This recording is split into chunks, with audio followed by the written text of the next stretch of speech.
Olá, tudo bem? Estamos iniciando mais um episódio do SciCast. Meu nome é Gabriel Santos, faço parte da equipe de relacionamento da SIC. Primeiramente, queria agradecer o Podcamp, ao Inho pela parceria. E hoje a gente vai bater um bate-papo aí super importante, né, sobre o Imposto de Renda 2025, né, como se preparar agora para não correr os riscos depois. E para o nosso bate-papo de hoje, a gente tem dois parceiros da SIC, Keline França, da Contivisa Contabilidade, e o Wildo Júnior, né, do Planeja Contabilidade. E antes de a gente iniciar aí o nosso bate-papo mais aprofundado, queria primeiramente agradecer aí a presença de vocês dois. Eu sei que a rotina é muito corrida, principalmente aí com o imposto de renda do pessoa física, essa época aí no início do ano, então para vocês. Então, muito obrigado aí pelo tempo de cada um. E antes mesmo de a gente entrar nesse assunto, queria que vocês se apresentassem aí, contassem um pouquinho da história. Vamos começar aí com a Keline? Vamos lá. Boa tarde. Sou a Keline, né? Como você já mencionou, eu faço parte da Contivisa e a Contivisa ela surgiu a partir de um sonho. Eu sempre trabalhei em escritório de contabilidade. Gostaria até de mencionar que o primeiro escritório que eu tive a oportunidade de trabalhar foi em Hortolândia, com o VLD, que é o Déry. Ele foi um mentor, uma inspiração assim para a gente, porque ali eu aprendi de fato o que era ter essa profissão, né?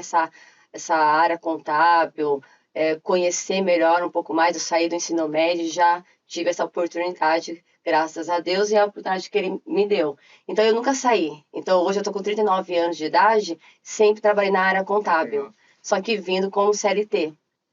E há 6 anos atrás, a gente teve, eu e meu esposo, que é o Paulo, também é contador, nós tivemos aí esse sonho de ter o nosso próprio negócio, de ter nosso próprio escritório de contabilidade, já que já tínhamos tantos anos ali de experiência, né? E a gente trouxe também com a gente a Andréia, que é a nossa sócia, e ela cuida ali do departamento pessoal. Então, a Contivisa surgiu através de um sonho e também de uma necessidade de atender melhor os nossos clientes, de trazer ali uma visão talvez diferente de um consultor contábil que seja além de prestar um serviço, além dos números, né, a gente costuma dizer, não só uma prestadora de serviço, mas trazer um planejamento estratégico, de ter uma outra visão. Então, a gente começou a estudar melhor sobre isso para trazer uma melhor assim, oportunidade também para os nossos clientes. E eu sou natural de Escada, acho que eu esqueci de mencionar aí algo mais pessoal. Sou natural de Escada de Pernambuco. Legal, Meus pais vieram para lá, vieram de lá, né? E eu vim para cá com 2 anos de idade. Então eu cresci aqui em Campinas, em Hortolândia, e tive a oportunidade de estudar no Colégio Adventista, na cidade de Hortolândia. Eu fiz ciências contábeis, fiz gestão financeira, fiz MBA em finanças e controladoria, e agradeço muito, né, porque meus pais tiveram essa iniciativa e trouxeram os estudos aí para a gente. Meu pai, inclusive, era pedreiro, já é falecido, faz 2 anos que ele faleceu, e, inclusive, o foco atual do nosso escritório tem sido a construção civil e mercado imobiliário. Ele era pedreiro, meu irmão caçula se formou em arquitetura, e aí eu quis trazer esse nicho para o nosso escritório, para a Contivisa. Então, eu trouxe o mercado imobiliário, a construção civil, segmentos aí bem específicos, né? Claro que a gente também acaba atendendo outros segmentos também do suporte de empresa, mas esse tem sido o nosso nicho atual.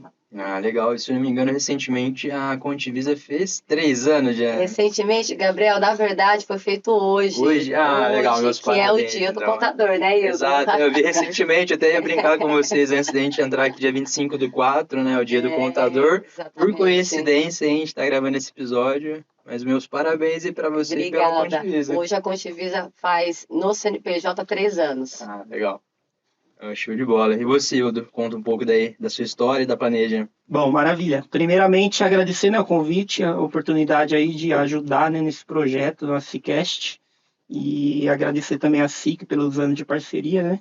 Desde 2018 eu estou no AC Network, e de lá para cá a gente foi crescendo junto, né? Começamos lá na época eu entrei, no meu grupo tinha 4 pessoas.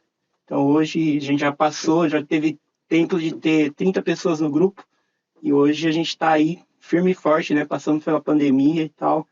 Então, gostaria de agradecer isso. Bom, meu nome é Hildo, sou casado com a Regiane, minha esposa também é contadora, família de contadores aí. Só que ela trabalha em empresas, né, CLT. Temos 2 filhas, Camila e Clara. Então, vou mandar um beijo aí para elas, agradecer elas também pelo apoio de estar aqui hoje. Falando de formação, minha história começou pela minha irmã, que é contadora. Ela fez minha matrícula no colégio técnico sem eu nem saber o que era contabilidade, lá em 97. Então, fiz vestibulinho na época, que era Bento Quirino, não sei se vocês conhecem ali na Orozimo Maia. Então, eu fiz o técnico, logo na sequência já estava trabalhando no escritório. Também o meu mentor foi um professor da PUC, tinha um escritório que chamava Unicontro, era um escritório conceitual assim, de Campinas também na época, e ele era professor da PUC, então ele dava aula na PUC. Logo ele me incentivou também a entrar na PUC. Fiz PUC de 2000 até 2004, me formei em 2004. De lá para cá fiz 2 especializações, uma em gestão tributária e outra em gestão empresarial. Saí desse escritório em 2005, fui trabalhar na Electro, uma multinacional do ramo de energia elétrica, onde eu fiquei até 2012.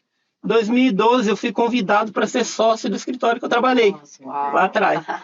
Então, lógico, né, deixando sempre as portas abertas, aconteceu o convite, eu voltei como sócio em 2012.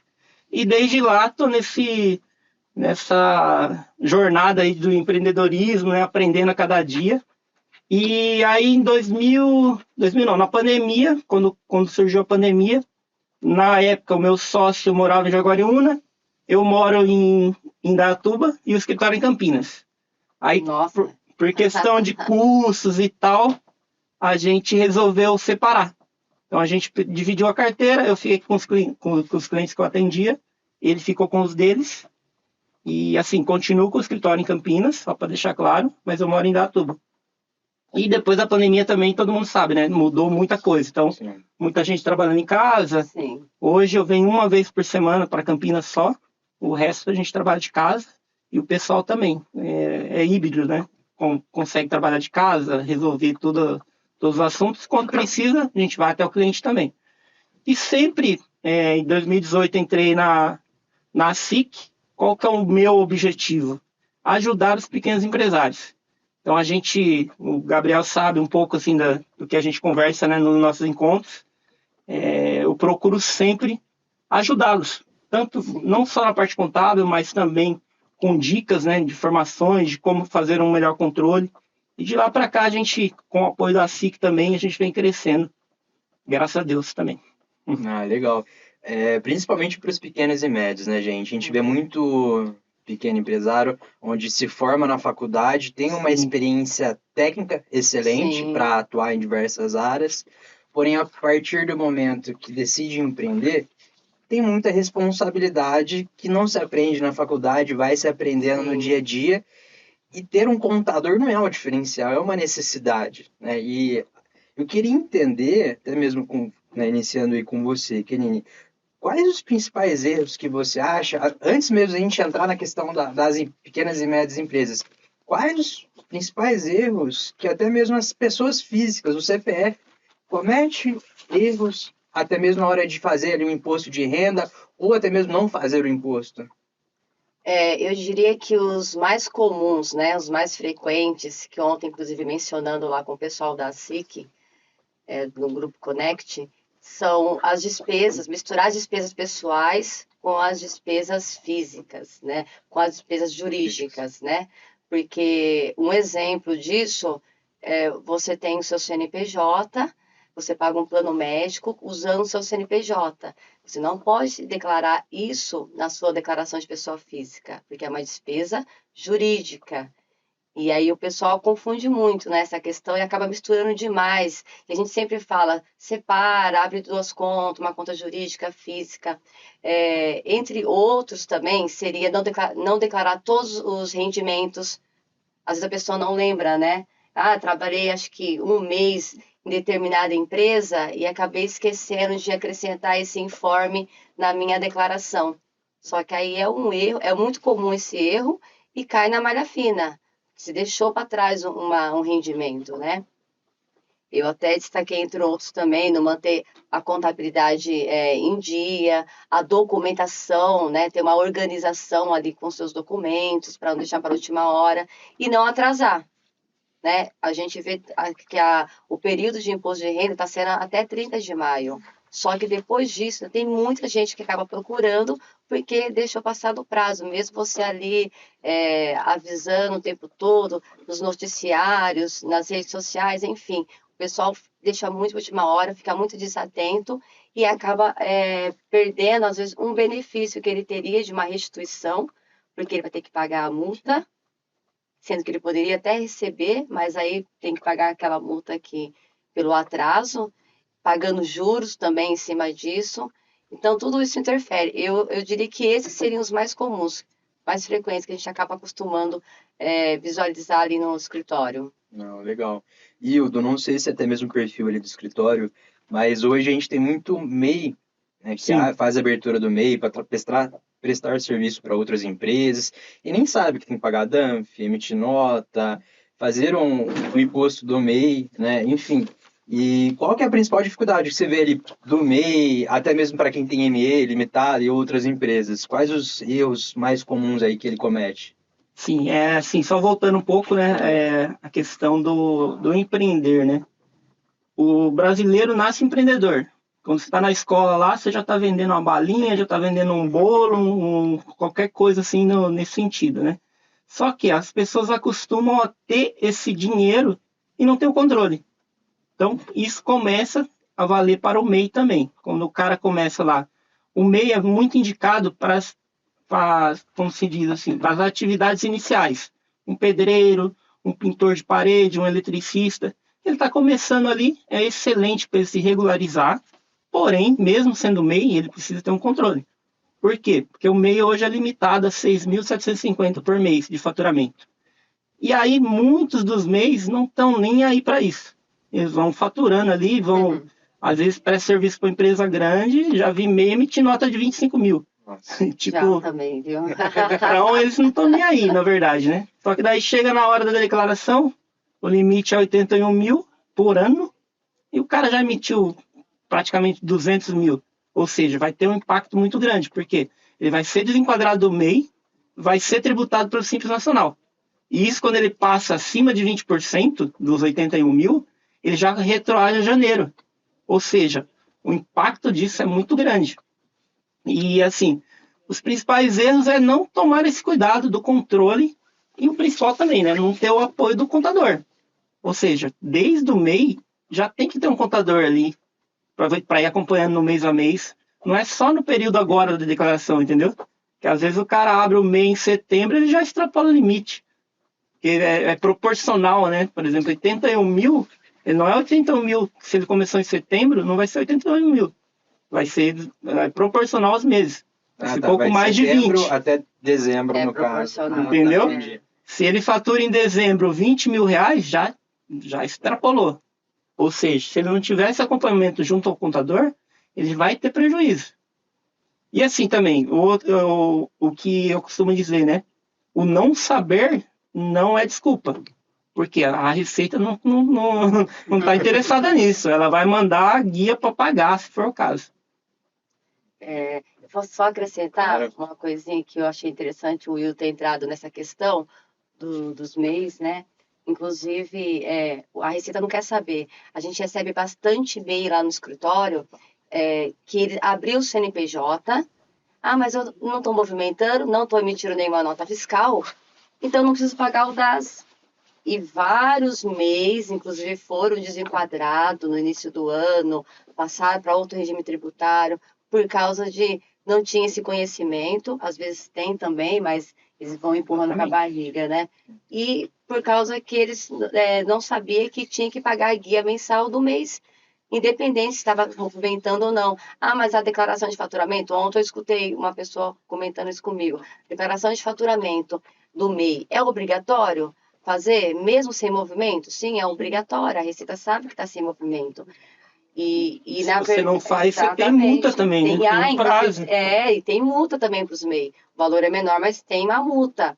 E a gente acaba aqui trazendo uma visão para eles, os empresários, para os pequenos empreendedores, enfim, de que eu vou contratar um contador, eu vou ficar tendo um custo com ele. Eles não têm uma visão de que eles vão ter, às vezes, um benefício, Investimento, né? Um investimento.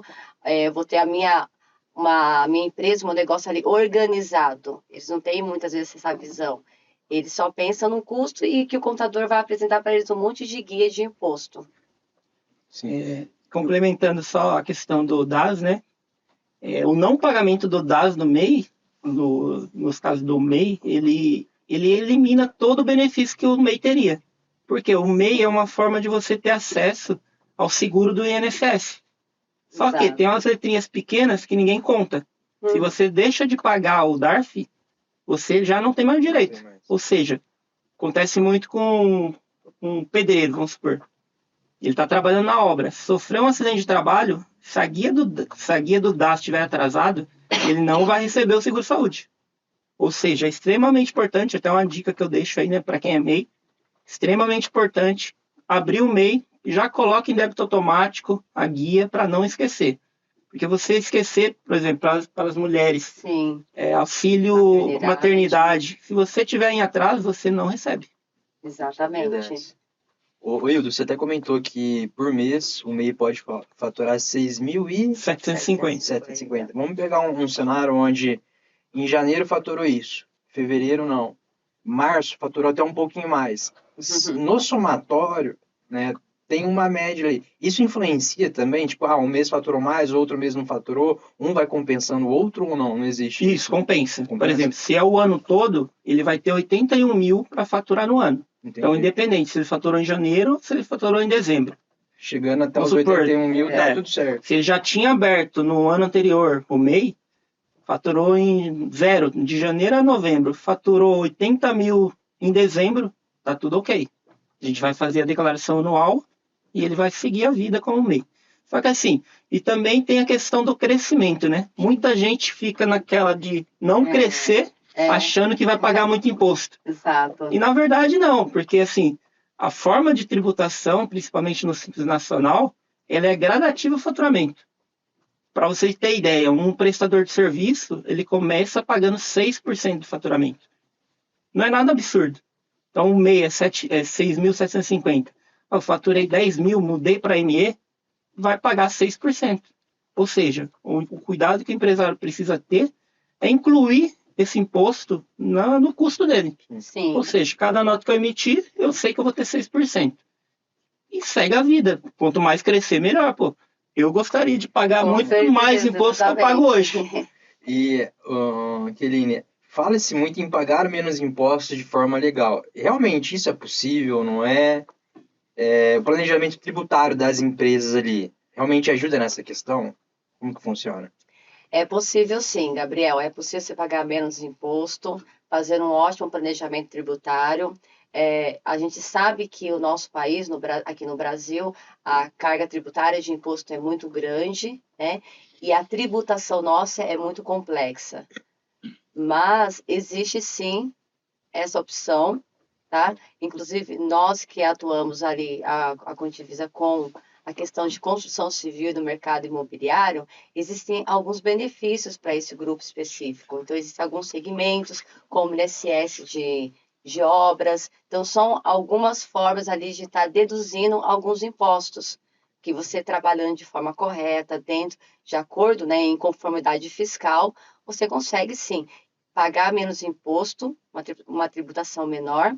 E outro detalhe é que aqui no nosso Brasil, inclusive, existem alguns impostos e os tipos jurídicos são diferentes lá fora.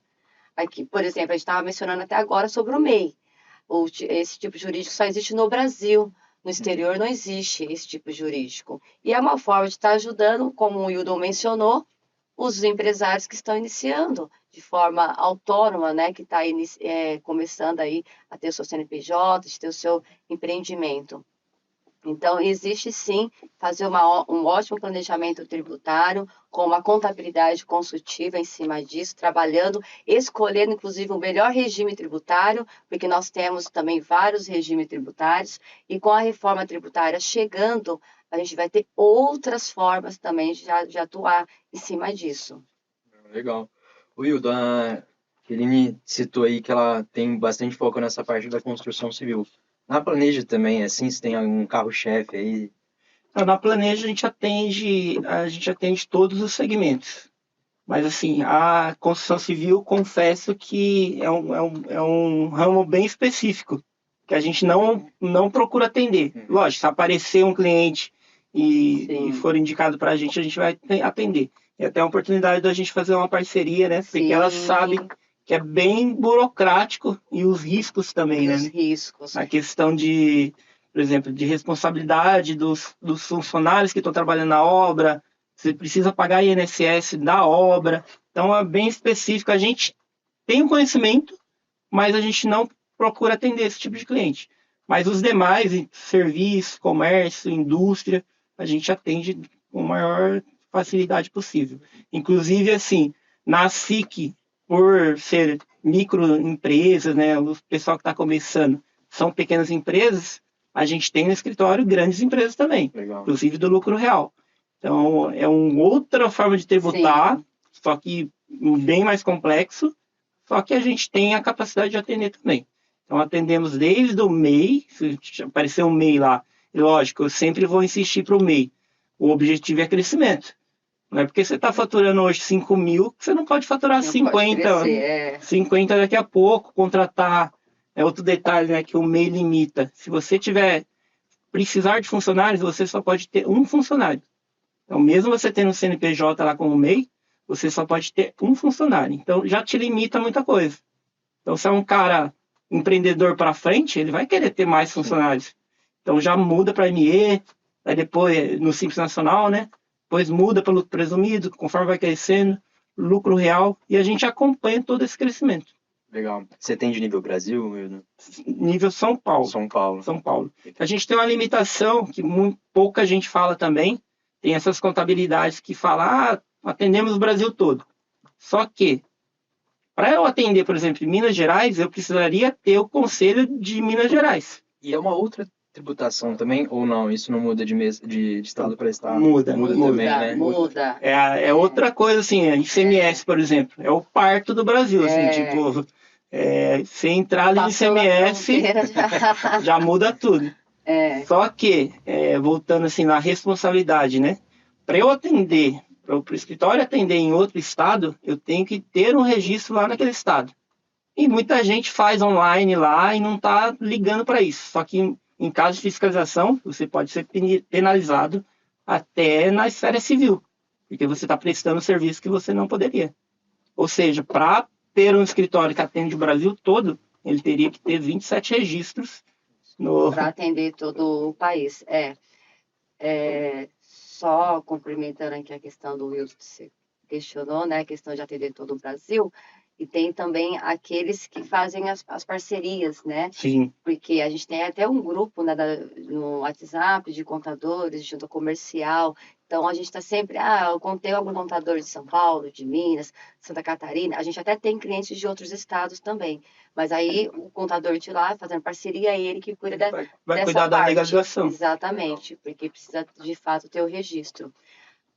A gente acaba, eu foquei aqui na construção civil, mercado imobiliário, mas a gente também atende bastante agora representante comercial, que são os consultores internacionais, que prestam serviços, né, fora do Brasil, mas tem um cadastro aqui dentro do nosso país.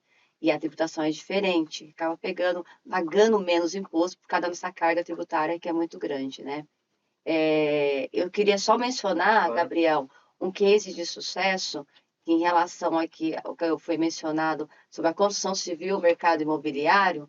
Nós tivemos recentemente a Contivisa, juntamente com alguns clientes nossos, né, no mercado imobiliário, e inclusive o da Demicon, do meu grupo, o Kleber, exatamente. Nós tivemos ali um encontro com os corretores de imóveis e tal, fizemos ali um workshop, uma reunião bem bacana.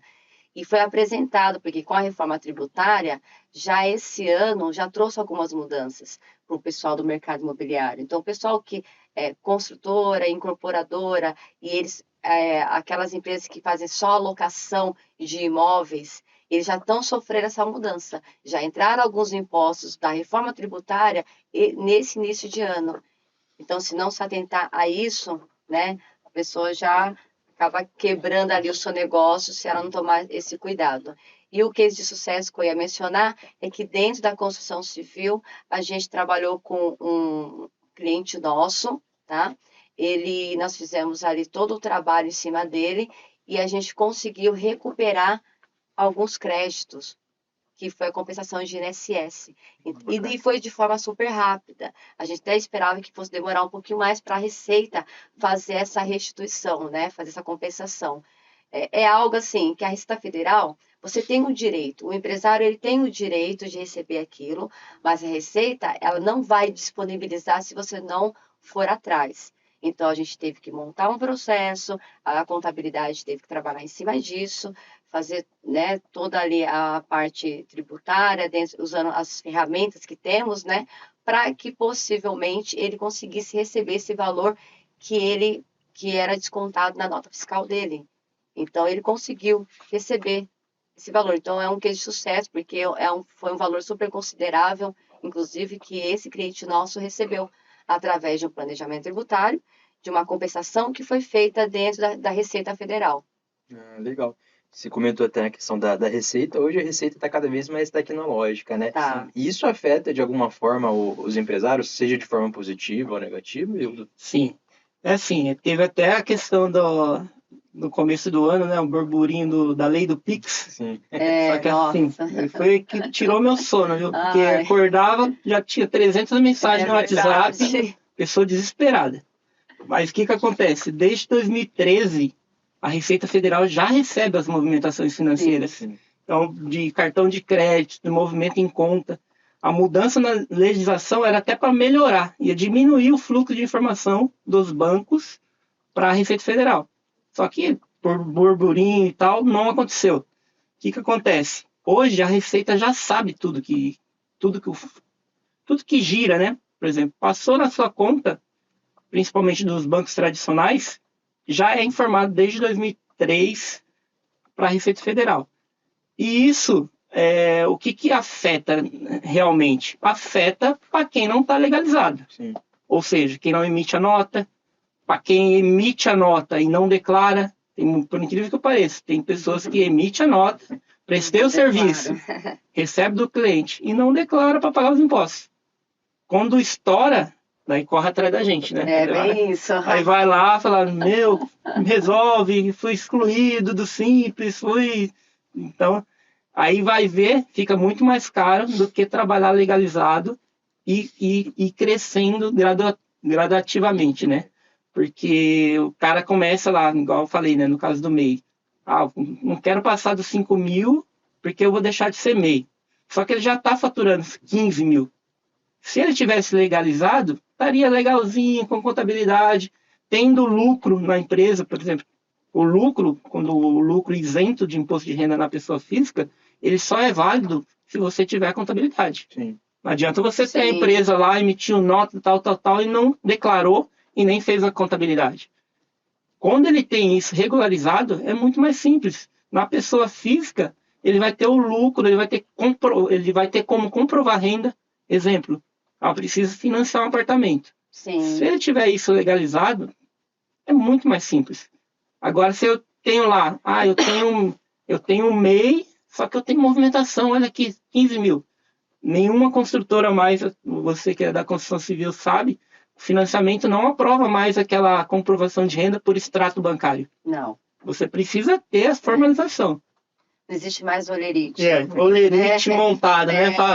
Faz um olerite para mim, antigamente. Decore, né? Decore. Também. Faz um decore. Hoje, para a gente fazer uma decore, a decore até existe, que é declaração de comprovante de renda. Até existe, mas você precisa anexar o documento. Sim. Ou seja, se é lucro, você tem que colocar lá os informativos contábeis. Quanto mais organizado, mais detalhes, mais documentos você tiver, tanto pessoa física como jurídica, Como jurídica. vai facilitar o processo e vai facilitar a vida aí dos contadores, Sim, né? exatamente. Eu costumo falar, né, que hoje estar em dia não é mais questão de sorte. Por quê? Porque antes a pessoa falava, mas a Receita não vai me fiscalizar. Não é questão de sorte. Hoje em dia é questão de formação e prevenção. Sim. Movimentou, emite a nota, vamos declarar, vamos fazer tudo certinho. Porque assim, a Receita já sabe de tudo que está acontecendo. Até mesmo porque agora está chegando a reforma tributária e a gente está vendo, né, o que está acontecendo em relação aos tributos, a fiscalização. Vai aumentar muito mais, né, a Então, a fiscalização. chance desses clientes nossos achar que vão passar, né, quer ficar aí testando a sorte, vai ficar mais complicado. Você comentou das tecnologias, né? Sim. Inclusive a inteligência artificial. Sim, Porque a própria Receita, ela já usa a inteligência artificial para detectar transações atípicas. Ou seja, o Gabriel tá lá todo mês, fatura X, 15 mil por mês. Chegou um mês, faturou 30 mil, 300 mil. Opa, já acende a luzinha lá. Não tem mais um humano olhando. sim. É tudo computação, é tudo inteligência artificial. Até para a Receita fiscalizar. Gabriel, eu queria também aproveitar Claro. para mencionar a questão você falou dos desafios, né, do Sim. imposto de renda, a gente está nesse período focando muito nisso. O que tem também, está atrapalhando também, eu vejo assim, na área contábil, é a pré-preenchida, né, Hildo? Sim. Porque o pessoal, eles confiam demais na pré-preenchida. Então, isso trouxe uma visão que eu não preciso mais da contabilidade, não preciso mais do contador para fazer a minha declaração de pessoa física. Uhum. E ontem mesmo, conversando com o pessoal lá na SIC, no presencial, fazendo a declaração pré-preenchida, ela trouxe medicamentos e remédios que um dos clientes nossos ali, ele pagou, comprou no Mercado Livre o medicamento, olha só, a Receita trouxe da pré-preenchida. E ele queria que eu deixasse, porque foi a Receita que trouxe. Falei, mas está errado. O medicamento não entra como despesa dedutível.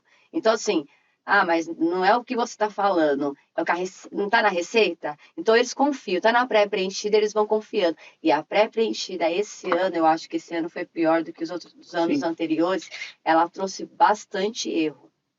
Muitos erros, assim, que depois, se eu excluí, tá? Eu não deixei os medicamentos na declaração desse contribuinte, eu fiz a exclusão. Mas se eu deixo, ele cai na malha fina, de fato, porque a Receita ainda ia solicitar o comprovante e depois ia aparecer a pendência, que medicamento não é considerado como uma despesa dedutível. Esse é um dos erros, tá? Tem outros, né? Que a pré-preenchida está trazendo de forma incorreta. Exatamente. Só para vocês entenderem, a pré-preenchida, você entra lá com a senha do gov.br e você puxa o que a Receita tem de informação sua. Só que o que acontece? Eu, como contador, eu vou pedir os seus documentos para conferir. E o que ela falou acontece, e acontece o contrário também. Você tem uma nota de médico, por exemplo, de valor relevante, e não apareceu na pré-preenchida. Você tem que colocar lá. Entendeu? Aí você, isso também. vamos supor, você tem Deus me livre, faça um tratamento lá que custe 30 mil reais. Isso vai abater da sua base de imposto de renda. Sim. E nem sempre o médico declarou no seu CPF. Ou seja, se você confiar só na pré-preenchida, você vai cometer uma série de erros. E isso está acontecendo muito com pessoas que fazem a declaração por conta. Ou seja, existe até um projeto de lei para transformar a declaração de imposto de renda, que eu apoio, inclusive, que sejam feitas somente por contadores, para evitar esse tipo de erros, entendeu? Também super apoio, porque a gente vê lan house, gente, fazendo declaração de imposto de renda. Que uma pessoa não é discriminando o serviço, né? Sim. Mas ela não estudou sobre aquilo. Ela não tem conhecimento. Ela puxa a senha do A pessoa golpe. não é contador e vende serviço de declaração de imposto de renda. Qual que é a classificação do contador mesmo? Tem ali, como se fosse o profissional de classe, tem a Tem carteirinha. Conselho Regional de Contabilidade, CRC. O CRC. Então todo imposto, por exemplo, tem ali o CRC Isso, de cada CRC. contador, porque Exato. realmente evita multa, evita retrabalho, evita cair na malha fina, porque pelo eu acredito, me corrijam se estiver errado. Conforme vai passando os anos, vai ficando mais tecnológico, vai ficando mais trabalhoso ali, realmente tem Exatamente. mais detalhes ali E, com mais o, cuidado, né? e assim, por exemplo, empresas, lucro real, lucro presumido, hoje qualquer declaração que a gente vai mandar tem que ter o contador responsável. Sim, Então você vai lá, entra, precisa assinar com o seu certificado digital, ou seja, não vai ser um leigo que vai enviar a declaração. Uhum. E com a pessoa física, acontece muito também. Isso assim, o governo, em determinados momentos, ele até gosta, porque vai ter um monte de erro lá que vai beneficiar, Sim. vai pagar mais imposto. é o que eu penso, viu? Porque como pode vir tanto erro, né, na declaração pré-preenchida que a Receita Federal está trazendo. E assim, ele facilita, dá a corda e puxa. É. Porque, por exemplo, a declaração começou a ser entregue esse ano, dia 17/3. Sim, A pré-preenchida só foi liberada dia 1 de abril. exato. Então, ou seja, as pessoas que declarou ali naquele período, tem muita gente que corre atrás da gente, né? Primeiro dia, não, quero fazer, quero fazer. Fala, calma, respira, né? Até um pouquinho antes, né? Quando começa a declaração? Quando? Assim, até incentivo, né? Que você se prepare para isso antes. Mas, assim, para enviar, você tem que ter certeza daqueles dados. Não adianta você colocar lá outro erro muito comum, né? A pessoa fica feliz quando restitui o imposto. Só que é uma visão errada. O que eu costumo falar para os meus clientes? Olhe o campo imposto devido, que é ali que você vê o imposto que você pagou. A restituição ou pagamento a mais agora em 31 de maio é só um ajuste. Inclusive a declaração de imposto de renda ela chama declaração de ajuste anual de imposto de renda. Então é uma declaração de ajuste, ou seja, não adianta você falar assim, recebi de volta R$1.000, estou feliz. Só que quando você vai ver o imposto devido, você pagou 25 mil. E no ano anterior você pagou 20 mil e não restituiu, você ficou triste. É isso mesmo. Então eu costumo fazer, por exemplo, para os meus clientes, quando eu termino a declaração, eu faço um quadrinho comparativo das últimas 5 declarações e a evolução percentual sobre a renda. Ou seja, quanto que é o valor devido de imposto. O cara está, normalmente, quando começa a carreira, né, ganha menos, vai subindo. Só que, à medida que, se pegar pela média, à medida que você vai aumentando a sua renda, seu imposto vai até diminuindo. Você começa a ter família, dependente e tal, o percentual acaba diminuindo. Sim. E com esse quadrinho comparativo, a pessoa olha lá e fala assim, pô, mas eu recebi de volta. Você está falando que eu paguei mais imposto? Eu falei, é isso mesmo. Você pagou mais imposto. Olha essas despesas, né? Exatamente. E aí a importância de ter um contador, né? é essencial. O Will trouxe aqui pra gente já a importância. Gente, é essencial. Porque eles não têm essa visão. E eu costumo também dizer para os clientes nossos, eles estão abrindo o CNPJ logo no início, a gente tenta explicar para eles o que é, pelo menos eles ter conhecimento, saber o que é um cartão CNPJ, saber o que está dentro, né? Que o Will trouxe aqui, a declaração de imposto de renda de pessoa física, analisar. Inclusive, a retificadora, ontem eu comentei com o pessoal que eles não sabiam. Quando você faz a retificação de um imposto, da declaração de pessoa física, no quadrinho do lado esquerdo tem as deduções legais e tem a simplificada. Sim. E eles acham que na hora de retificar eles vão poder escolher a opção. Não pode mais. Essa é a única opção que você não pode retificar. Então, tem que tomar muito cuidado, tem que saber o que está fazendo. Senão depois acaba recolhendo impostos que não tinha necessidade. Exatamente. Já aconteceu com um cliente meu, exatamente isso. Faz a declaração, entrega dentro do prazo, aí entregou de forma simplificada. Forma simplificada é o quê? O governo te dá um desconto da sua renda para você declarar, independente das suas despesas. Se eu não me engano, é 20% da renda abate e você fica ali tranquilo e entrega na forma simplificada. Aí passou um dia, entreguei a declaração lá, no último dia do prazo, o cara falou assim, recebi, lembrei aqui que eu tenho uma nota de médico, coloca aí para mim. Falei, agora já não dá mais, porque não vai mudar nada se você colocar a nota, se você declarou na simplificada. E você não consegue alterar de simplificada para completa depois do prazo de envio. Isso é comum acontecer também. São situações aí que, pelo jeito, vocês vivenciam Toda praticamente hora. todos os dias O ali, né? tempo todo. E naqueles casos onde tanto o empresário PJ como pessoa física tá meio bagunçado ali, quais são os primeiros passos que ele deve fazer para dar uma organizada na casa e deixar toda essa questão contábil tudo certinho, Aline? A gente já costuma, já chegou pra gente tudo bagunçado, às vezes até mesmo de outra contabilidade, quando vem, ou ele está iniciando também, né, não tem conhecimento, então a gente já traz ali uma planilha para que, já de início, uma planilha para ele separar as despesas dele. Eu já costumo falar logo no início também para eles abrir. Tem muitos que não têm, tá? Parece mentira, mas tem muitos que não têm conta jurídica. Só tem a conta pessoal física. Eu falei, como assim? Primeira coisa, abrir o CNPJ, vamos fazer o certificado digital da empresa e em seguida a gente já faz a abertura da conta jurídica. E aí você vai separar para mim o que é da empresa, vai ficar nessa conta. O que é de pessoa física, vai ficar na sua conta de pessoa física. Vamos separar aí as despesas pessoais, né? E aí a gente vai fazer uma planilha, vai trazendo ali para o cliente um fluxo de caixa, uma DRE com uma demonstração assim mais precisa, para que ele de fato saiba, porque tem muitos, eles não sabem se a empresa está tendo lucro, está tendo prejuízo. Eles querem ser empreendedor, eles querem ter um negócio deles, não querem mais trabalhar registrado de forma alguma, não querem ter CCLT. Mas se você perguntar para eles quanto que vocês gastam durante o mês de despesa, qual está sendo o seu lucro? Qual que é o custo em cima disso? Eles não sabem.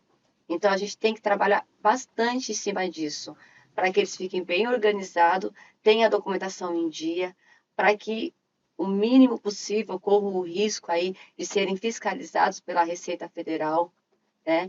E eu costumo dizer também, entrando também na parte, a questão do imposto de renda de pessoa física, porque tem muitos deles que às vezes acabam recolhendo imposto, como eles são pequenos empresários, eles recolhem um imposto menor, recolhem um prolabore, né, um valor menor, então não preciso fazer a declaração de pessoa física?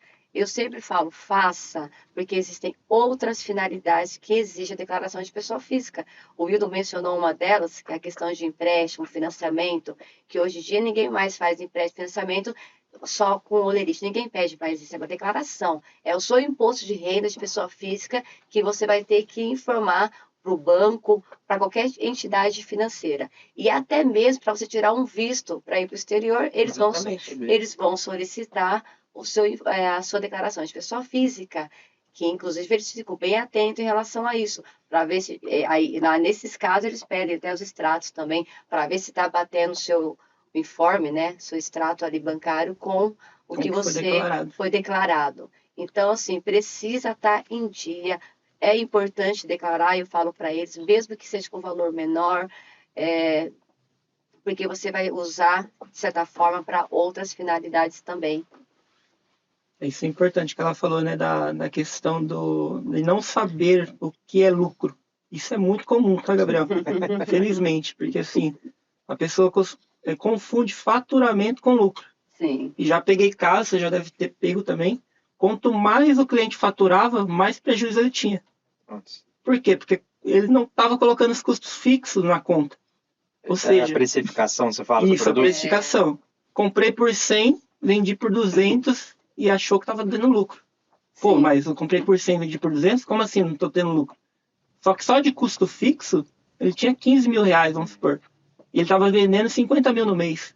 Quando você coloca o custo fixo na conta, já vai 30% do seu lucro ali, que ele estava chamando de lucro. Então, sempre importante é saber precificar e ter o controle, né? Com o apoio da contabilidade, para ter a contabilidade de fato e o seu apoio financeiro também. E muito também tem o erro do empresário que não se atenta à gestão financeira. O que ele fala? Não, estou vendendo, tá bom, tal. Fala, se você não tem tempo para fazer a gestão financeira, você precisa terceirizar esse financeiro também. Sim. Por quê? Porque ele esquece de pagar um boleto, já tem multa e juro. Um Simples Nacional, por exemplo, o imposto vence dia 20. Toda hora aparece o cara dia 25, pô, esqueci de pagar.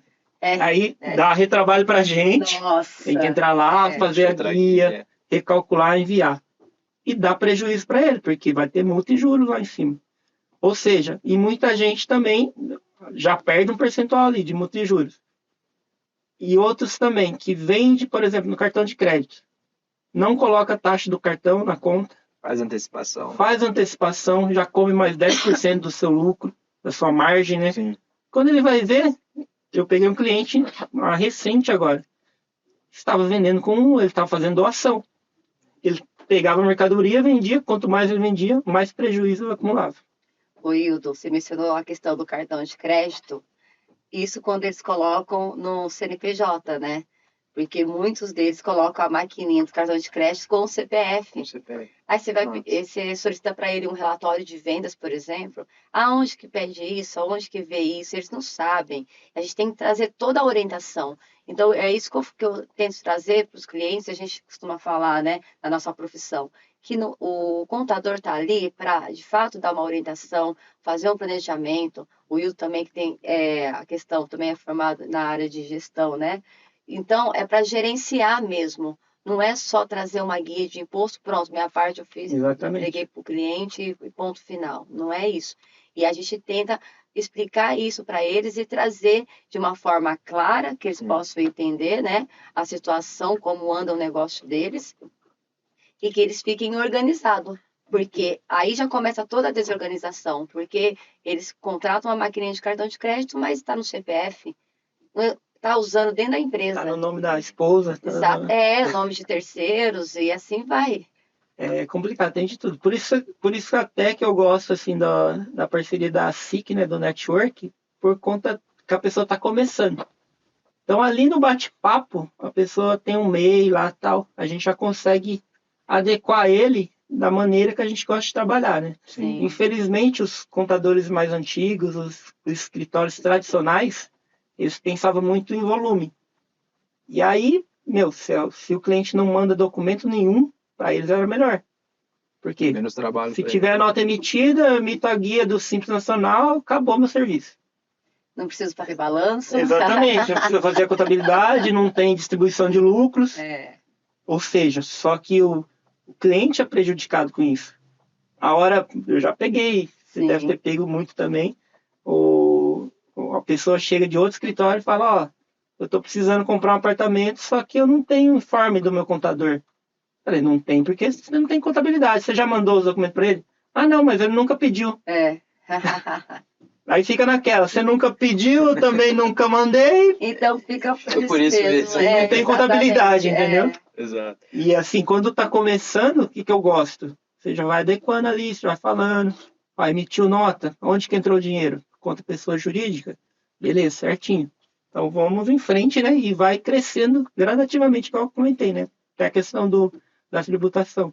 Legal. Exatamente, isso é bem interessante que ele mencionou. Quando é o cliente, ele tá começando com você, começando muito com bom. você, é ótimo, que aí você vai orientando com o seu formato ali, vai já explicando para ele certinho o que tem que ser feito, passo a passo, vai dando as orientações passo a passo, e ele já vai tendo outra visão. Legal. Vocês têm alguma ferramenta, até mesmo de gestão contábil, que vocês indicam para os seus clientes? Ó, essa ferramenta vai te ajudar ali a ter a gestão mais organizada, para que realmente possa facilitar a vida de vocês depois, para realmente deixar tudo bem certinho. Nós temos, eu sempre indico para os meus clientes, a OMIE. É uma excelente ferramenta que a gente gosta bastante, está utilizando.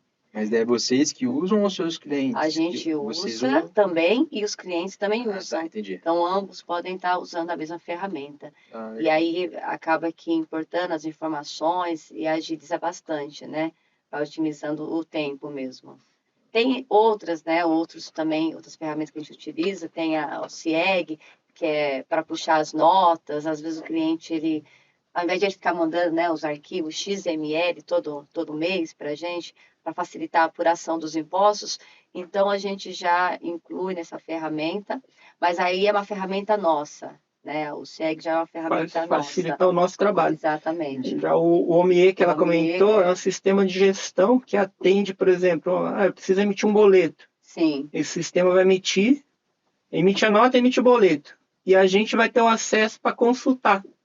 Então, eu vou acessar lá, eu consulto quanto foi faturado no mês, facilita muito.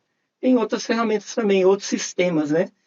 E só para complementar, né? Claro. Desculpa cortar, mas a questão, assim, a gestão financeira, né? Que tem que ser o carro-chefe da empresa. É, Porque ela tendo a gestão financeira, eu gosto muito do BPO financeiro. sim, Porque o BPO financeiro ele já manda tudo organizado para a gente.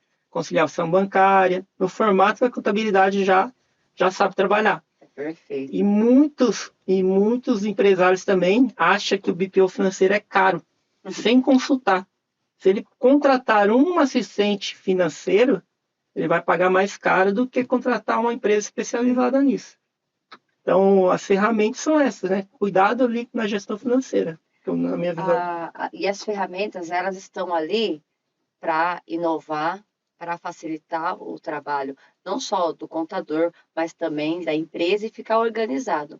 E aí eu costumo falar para eles, não é uma despesa que vocês estão tendo, sim um investimento. Sim. Vocês têm que pensar sempre que é um investimento, porque é para deixar a empresa organizada de fato. E não, só falando assim um pouco do imposto de renda pessoa física, que uma rotina legal para a pessoa? Não esperar, né, o prazo da declaração para organizar isso. Porque acontece agora direto. A pessoa vendeu um imóvel em junho do ano passado. Isso que eu ia perguntar. Acho que inclusive foi você que falou essa semana. Ganho de capital, né? Ganho de capital, exato. Sim, fiz no meu pitch lá da semana. A pessoa vendeu um imóvel em junho do ano passado. Se ela tiver ganho de capital é o quê? Ele comprou por 500 mil a casa, vendeu por 1 milhão. 500 mil é ganho de capital. Ele vai pagar imposto em cima disso. Aí tem umas regras lá de isenção, se ele utilizar esse valor para comprar outra, tal. Tudo isso a gente vai fazer a análise na época. Só que acontece, o imposto, quando devido, é no mês seguinte da venda. Ou seja, se ele vendeu em junho de 2024, ele tem que pagar o imposto em julho de 2024. Só que acontece, ele manda para mim, para ela, junto com a documentação do imposto de renda. Ah, vendi minha casa. Eles falam, pô, mas vendeu em junho. Quando? Aí a gente tem que fazer retroativo. Só de multa, para você ter ideia, é 20%. Caramba. Ou seja, nesse exemplo que eu dei, 500 mil, 15% e mais 20% de multa. Ou seja, fica tudo muito oneroso. Aí que eles vão falar? Não, é o governo, paga-se muito imposto. Só que não. Ou não tem informação, ou tem o descuido mesmo. Porque, por exemplo, os clientes que a gente já faz o imposto de renda, eles já têm essa informação. A gente fica alertando, né? Ó, na declaração de imposto de renda, vendeu imóvel, comprou carro, tal, tudo para declarar. Então, os nossos clientes já estão informados. Mas mesmo assim, a pessoa esquece de mandar. Exatamente. Essa questão do GCAP é importante mencionar. Importantíssima. E outra, pensou em vender um imóvel, consulte o contador antes. Sim. Eu já peguei casos, já fiz análise, inclusive por um associado nosso do grupo. Ele estava vendendo a casa, daí ele falou antes comigo, né? Por conta até das palestras que a gente faz lá de ganho de capital, tudo. Aí ele falou antes comigo. Aí ele tinha um valor lá em mente. Na época era 600 mil, se eu não me engano, ele tinha pago 300 mil. Aí nos cálculos, para você ter ideia como é importante o contador, eu falei para ele, ó, você não vai vender a casa por 600 mil, você vai vender por 550. Ele falou, não, você está maluco? Ele falou, não, você vai vender por 550, você vai economizar imposto. No final do dia, ele vai ter mais dinheiro no bolso. Sim.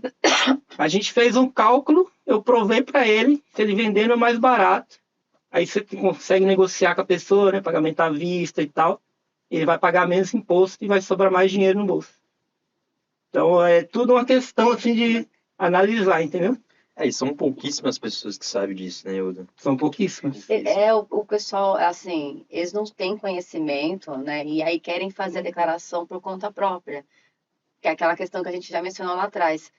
Ah, tem a pré-preenchida, já trouxe os dados, né? Vamos confiar na pré-preenchida e ponto final. E a questão do GCAP, da venda que o Wildo trouxe, acontece muito. O pessoal faz a venda, mas é só o ano que vem que eu vou declarar. O ano que vem você vai declarar, mas o imposto tem que ser recolhido naquele ano, naquele período, né? E o mais grave, né? Às vezes tem lá uma guia de 30 mil para pagar e ele já gastou o dinheiro da venda. Já gastou, já foi. Foi para Dubai, né? Foi para Maldivas. Daí no ano que vem tem a guia mais a multa. E aí recebe depois uma notificação da Receita, né? E entra em pânico. O ano passado aconteceu muito no início do ano. Parece que teve uma chuva da Receita Federal, porque o tanto de notificação que eles enviaram, até de TCMD, de imóveis que estavam irregular, sabe? Que o pessoal também compra, a gente que está nessa área, né, da construção civil e mercado imobiliário, o pessoal compra muito imóvel, mas esquece de fazer a regularização logo no início.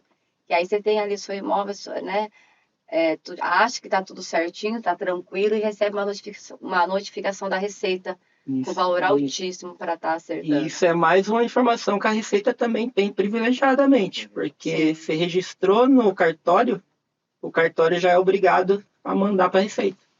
Ou seja, não tem como aquela história lá, eu fiz a venda por 1 milhão, eu vou colocar na minha declaração 500 mil. Não tem como. A Receita já está sabendo. E a questão também da Receita já está sabendo, que traz essas informações, né? Ela já tem ciência disso, também entra na questão dos aluguéis, né? Porque as imobiliárias, elas entregam no início do ano uma declaração que se chama de IMOB. Então, já foi enviada essa informação para a Receita, ela já sabe. Por isso que muitas vezes vem na pré-preenchida, nem sempre vem de forma correta, né? Como a gente mencionou aqui, mas a Receita já está ciente disso. Então, a pessoa, eu não quero declarar meus aluguéis, né? Meus recebimentos, mas está lá no contrato da imobiliária. A imobiliária é obrigada a declarar. A imobiliária já informou. Já informou, não tem para onde fugir. Banco, as entidades financeiras também. Tudo isso é feito no início do ano. Por isso que a de pessoa física é feita no período de março, né? Abril começa aí as declarações. Só que lá atrás já todos os órgãos já entregaram as suas declarações, já informaram para a Receita como que está a situação. Ou seja, contador é seu melhor amigo, não tem jeito, né? Exatamente. Pessoal, o nosso tempo é curto, né? Se pudesse, a gente ficava a tarde inteira aqui. Tem assunto por uma semana. Tem. E só para a gente finalizar aqui, o Hildo, depois a Queline também. Se você pudesse dar um único conselho para quem está ouvindo a gente agora sobre o Imposto de Renda 2025, qual que seria? Bom, o que eu vejo muito, pessoas deixarem imposto para trás e teria direito a receber é o quê?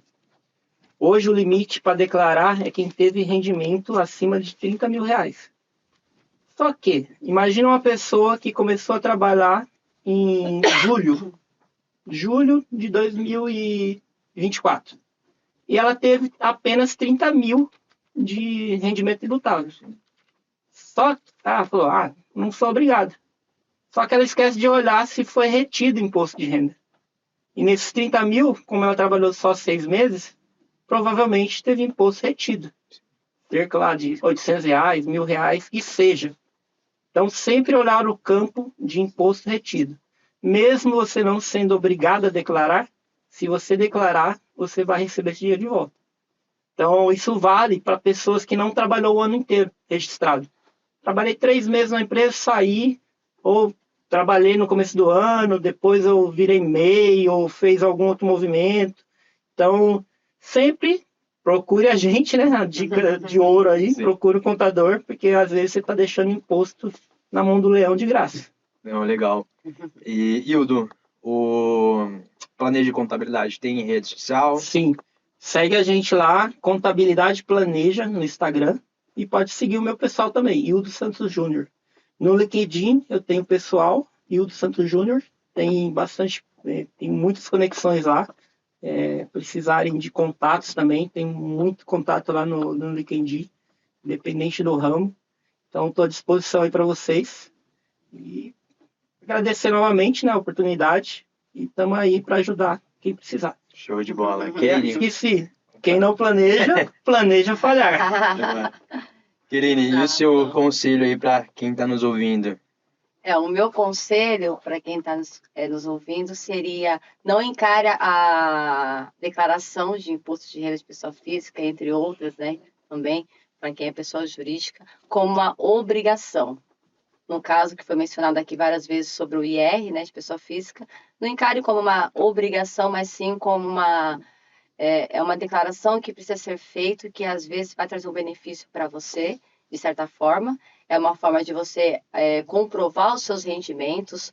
Existem outras finalidades, né, que precisa estar utilizando. E um dos conselhos também que eu traria é a questão de manter em ordem a sua documentação, sempre em dia, ficar sempre atento se está vendendo, se está comprando imóvel, não só para imóvel, mas veículos também, qualquer tipo de bens, né? E manter sempre em ordem as finanças pessoais e as suas finanças também jurídicas. E ter uma visão assim da contabilidade, uma visão do contador, que a gente está ali para criar um relacionamento, para ser um parceiro nosso, né? Então, a gente está aqui para orientar mesmo e trazer uma contabilidade diferenciada, né? Consultiva. Não só trazer um recolhimento de imposto e é ele que está pagando imposto, então, por mim, tudo bem. Não é bem isso. A gente já tem uma outra visão em cima disso. As nossas redes sociais, a gente tem o Instagram, né? A Contivisa, que é Contivisa_contabilidade, que é visando aí a questão financeira Sim. do seu negócio. Legal, show de bola. Pessoal, novamente, muito obrigado aí pelo tempo de vocês, pela aula. Realmente tem muitos detalhes, muitos assuntos que muita gente não sabe, né? Então é muito importante, como a gente disse, ter um contador ali, né, auxiliando no seu dia a dia e não é somente na hora do imposto, enfim, realmente é todos os dias aí fazendo um acompanhamento estratégico da empresa. Então, para quem está nos assistindo, se vocês gostaram desse conteúdo, siga a gente aí no YouTube, siga a gente aí nas redes sociais, ele já também está liberado aí no Spotify, né? Então, Legal. você que está aí no caminho do trabalho, consegue escutar aí nosso bate-papo também, tá? Então, pessoal, muito obrigado e até a próxima. E tiverem dúvida também, pode mandar lá, a gente procura responder, né? Show de bola. O arroba de cada um vai estar ali na descrição no YouTube, tá? Então, quem quiser conhecer um pouco mais do trabalho da Planeja Contabilidade, da Contivisa, só procurar. Até a próxima, gente. Até Show! mais. Obrigada.